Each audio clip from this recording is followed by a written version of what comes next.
I'm audience member number 1. I am audience member number 2. I am audience member number 3. I am audience member number 4. I am audience member number 5. I am audience member number 6. I am audience member number 7. I am audience member number 8. I am audience member number 9. I am audience member number 10. And the camera person is audience member number 11. And I'm the presenter. My name is Joel Gates, and I have a question for you.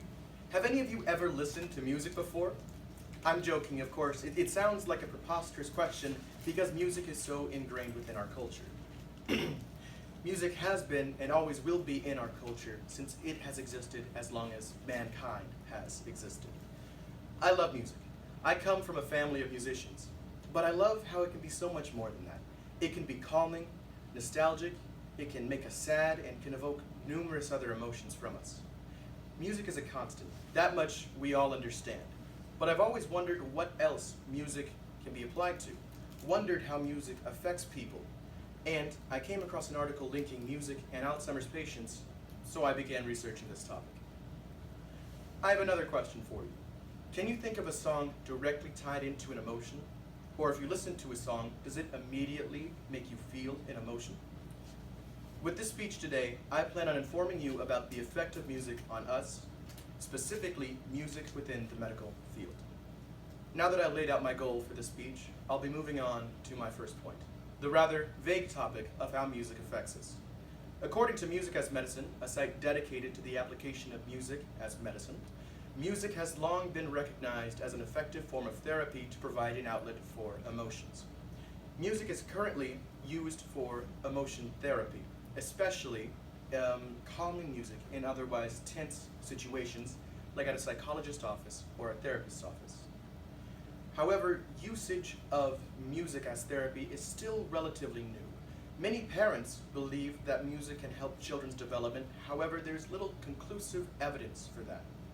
Research also found that music helps when getting shots or drawing blood because it tends to reduce the tensing of the muscle.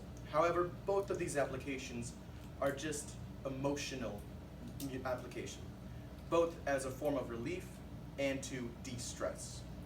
My second point is about actual applications of music in a medical practice. Music is currently being studied to see if it has a practical application in treating pain and stress. According to Music as Medicine, in a meta-analysis of 400 studies, Monda Lisa Shande, PhD, found that music improves the body's immune system and reduces stress. Music is often associated with relaxation. This can be hypothesized as the body subconsciously linking reduced stress to music, and reduced stress are where those benefits truly come from. Reduced stress, one of the benefits being a increased immune system. Music connects people to help with pain and struggling. Researchers at Khoo Teck Puat Hospital in Singapore found that patients who took part in live music therapy sessions reported relief from persistent pain, showing their relief from that chronic pain that there is very little relief from. Music has also been shown to help with depression and other mental illnesses as a coping mechanism. My third and final point talks about the whole reason that I've been delivering this speech and why I researched in the first place: the potential application of music for Alzheimer's patients. Music for the treatment of Alzheimer's is not publicly known very well. In a study I did, approximately half of my responses thought music could have therapeutic use. Now I have a question for you. Do you think, and answer this honestly, if music can help Alzheimer's patients? In my study, no one knew if music could even have an effect, much less help Alzheimer's patients. However, I have found that music really can.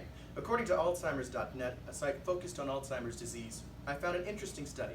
This is an excerpt from the conclusion. Music evokes emotion, and emotions can bring with it memory.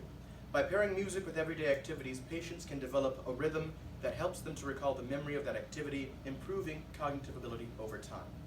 This applies to outside of those repeated activities. This applies to just a general increase in cognitive abilities, even without the use of music.